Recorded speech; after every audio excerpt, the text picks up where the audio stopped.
আমার সন্তান, আমি কিন্তু ৮ দিন আগে শুনি যে আমার ছেলে লিবিয়া থেকে বাড়ি আসার পথে দুর্ঘটনা ঘটে। ঘটার পরে এই লিবিয়ায় এই হচ্ছে ডাচ বাংলা থেকে সংবাদ আসে আমার ছেলে দুর্ঘটনা হয়েছে রাস্তায় হচ্ছে এয়ারপোর্টে আসার সময়।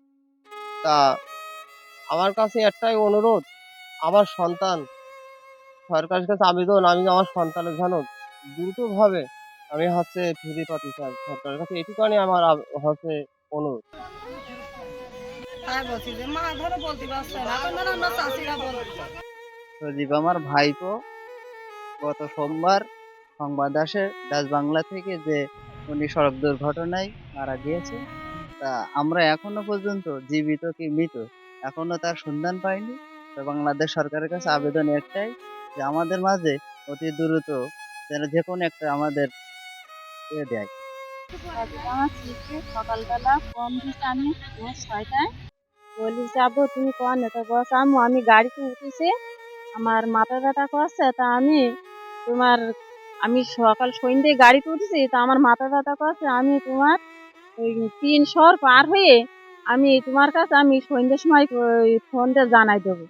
তা সজীবের আমি ফোন পাই না, আমার সন্তানের আমি ফোন না পারিনি।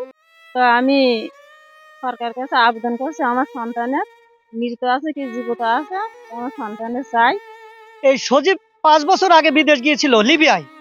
সংসারের অভাব অনটনের জন্য সে এই কষ্ট লাঘব হওয়ার জন্য, দূর করার জন্য সে বিদেশ গিয়েছিল। প্রায় 5 বছর পরে তিনি বাড়ি ফিরে আসবে, বাবার কাছে বারবারই আবেদন করে যে বাবা আমি বাড়ি আসবো। তা ঠিক আছে বাবা তুমি বাড়ি আসো। এই বাড়ি আসার পথে আমিও শুনছি যে আমার ভাইপো বাড়ি আসছে। সেই মুহূর্তে তিনি বিমানবন্দরে গেছে, ওখানে যেখানে থাকে ওই জায়গাতে নাকি 1200 কিলো পথ শুনেছি গল্পে। কিন্তু সেই 1200 কিলো পথ পাড়ি দিয়ে সে যখন বাড়ি আসবে, এই এয়ারপোর্টে আসার পর্যন্ত পৌঁছেনে তারপর থেকে শুনছি যে সজীব অ্যাক্সিডেন্ট করছে। একটা নাম্বারে আনকাটা নাম্বারে ফোন আসলো যে সজীব অ্যাক্সিডেন্ট করছে। অ্যাক্সিডেন্ট করুক, কিন্তু তারপর থেকে আর কোনো যোগাযোগ সজীবের সাথে আর নাই আমাদের।